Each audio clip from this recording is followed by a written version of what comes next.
నాకో బుల్లి చెల్లి, నేడే గల్లీలో దానికి పెళ్లి, ఇలా నా చెల్లికి పెళ్లి జరగాలి మళ్ళీ మళ్ళీ అని కవితలు చదివి సంపుతుంటాడు తనికెళ్ళబారని. యమలీల సినిమాల విలన్ గెటప్ వేసుకొని డిసైడ్ చేస్తుంటాడు. అవును చెప్తాడు గాని ఆ ముచ్చట మాకెందుకు చెప్తున్నామంటారా? మన మైక్ ముచ్చట్లకు కూడా ఓ బుల్లి చెల్లొచ్చింది. తనకి ఎన్నెన్ని పెళ్లిళ్ళు జరిగినాయో మీరే చూడండి.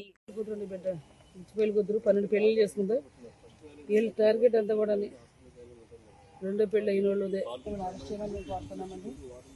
చాలా మనసుగా ఏర్పిస్తున్నారు.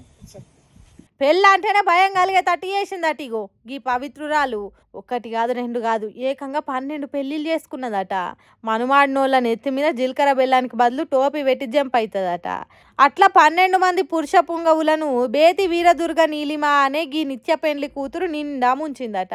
బిఆర్ అంబేద్కర్ కోనసీమ జిల్లా రామచంద్రపురం అనే ఊర్లుండే ఈ నీలిమ దుర్గా, వీరలక్ష్మి, కళ్యాణ్ అనే ఇంకో ముగ్గురుతో కలిసి పెళ్లిళ్ళ బిజినెస్ మొదలు పెట్టిందట.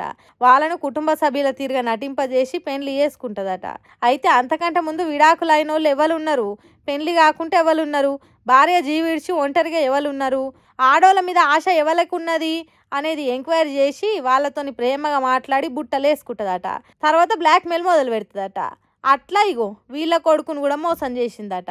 చెప్పుండ్రమ్మా ఏం జరిగిందో. ఈ అమ్మాయిది రామచంద్రపురం. మా అబ్బాయికి మ్యారేజ్ అయ్యి భర్త భార్య కొంచెం మనశ్శాంతులు వచ్చినాయండి. ఈ అమ్మాయి మ్యారేజ్ చేసుకుంటానని చెప్పి మా అబ్బాయిని ప్రేమలో దింపి డామినేట్ చేసి 15 లక్షలు తీసుకుందండి. మళ్ళీ ఇంకా డబ్బులు కావాలని మమ్మల్ని బెదిరిస్తుంది అత్తమానను. ఈ అమ్మాయి దగ్గర కొంచెం పోలీస్ కేసు పెట్టి మా డబ్బులు మాకు ఇప్పించవలసిందిగా కోరుతున్నాం. నిత్య పెళ్లి కూతురు అని తెలిసిందండి ఈ అమ్మాయి. మేము ఎస్పీ గారికి కంప్లైంట్ ఇచ్చామండి. నిత్య పెళ్లి కూతురు అని తెలిసింది. మా అబ్బాయిని డామినేట్ చేస్తుంది, తీసుకున్న డబ్బులే కాకుండా ఇంకా కావాలని మాకు న్యాయం చేస్తారని మేము కంప్లైంట్ చేయడానికి వచ్చామండి. కొంచెం మాకు న్యాయం చేయండి. ఇన్నరా నిత్య పెండ్లి కూతురు అనేది తెలిసిందట. మరి ఎట్లా తెలిసిందో ఎవరు చెప్పిండ్రో, 12 మందిని మోసం చేసిందనే ముచ్చట ఎవరు చెప్పిండ్రో కానీ నీలిమ మోసం చేసిందనే వార్తలు గిర్ర గిర్ర తిరిగినాయి. అప్పుడు అదంతా తప్పుడు ప్రచారం. నేను మంచిదాన్నే, ఎవరిని మోసం చేయలేదని ఏకంగా స్టేషన్లో కేసు పెట్టడానికి వచ్చింది. న్యూస్ ఛానల్స్ లో ఏదైతే స్ప్రెడ్ అవుతుందో అదంతా ఫేక్ న్యూస్ అండి. నచ్చింది మరి వాళ్ళు స్ప్రెడ్ చేసుకుంటున్నారు. జరిగింది ఏంటంటే నేను బీటెక్ 3rd year చదువుతున్నప్పుడు జీ లక్ష్మి దుర్గనే ఆవిడ చేత పెళ్ళిళ్ళ పేరమ్మ ఆవిడ మ్యాచ్ ఒకటి తీసుకొచ్చిందండి. నేను అమ్మకి నచ్చింది కదా అని చెప్పి నేను యాక్సెప్ట్ చేశాను. ఇన్నరా అవన్నీ ఫేక్ వార్తలట. మంచి సంబంధం వచ్చిందని చదువు నడుమిట్లనే పెళ్లికి ఒప్పుకున్నదట. అయితే అందరిని పిలిచి ఘనంగా చేయాల్సిన పెళ్లిని తూతు మంత్రంగా ఇట్లనే తాళి కట్టించి తర్వాత గ్రాండ్గా వేసుకుందామని మాయ మాటలు చెప్పిండ్రట. బంగారానికని పెళ్లికి ఒప్పుకున్నదని ఓ 10 లక్షల రూపాయలు ఇచ్చిండ్రట. అరే ఇంత మంచోళ్ళు మాకే దొరికిందని సంబరపడుతుంటే అస్సలు ముచ్చట బయటపడ్డదట. పిల్లగానికి ఇంతకు ముందే పెళ్ళై 2 పిల్లలు ఉన్నారట. ఇంకేమున్నది, మోసపోయి ఆగమైనానని ఇంట్లో నుంచి బయటికి రాలేదట. అది అట్లుండగానే ఇప్పుడు 12 పెళ్లిళ్ళు చేసుకున్నది నిత్య పెళ్లి కూతురు అని వార్తలు వచ్చినందుకు పోలీస్ స్టేషన్ కి ఎక్కి కేసు పెట్టిందట. ఈ రోజు ఏంటంటే 12 మందితో పెళ్లి చేసుకున్నానని ఫేక్ న్యూస్ స్ప్రెడ్ చేశారు.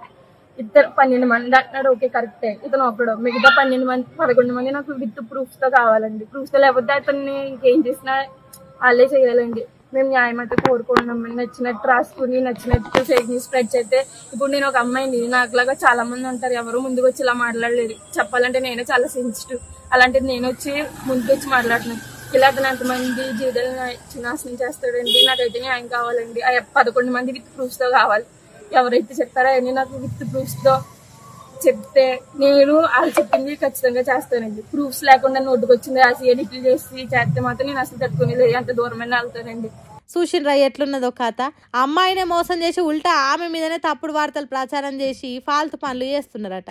ఇట్లయితే మా అమ్మాయిలు ఎట్లా చెప్పుకోగలుగుతారని అడుగుతున్నది. మరి పోలీసులు 2 కేసులను భూతద్దంలో పెట్టి చూసి తప్పవలేదని దొరకబట్టి గట్టి శిక్ష వేయాలని కోరుతున్నారు. చూడాలిగా మరి దీని మీద ఎసొంటి ఆలోచన చేస్తారో.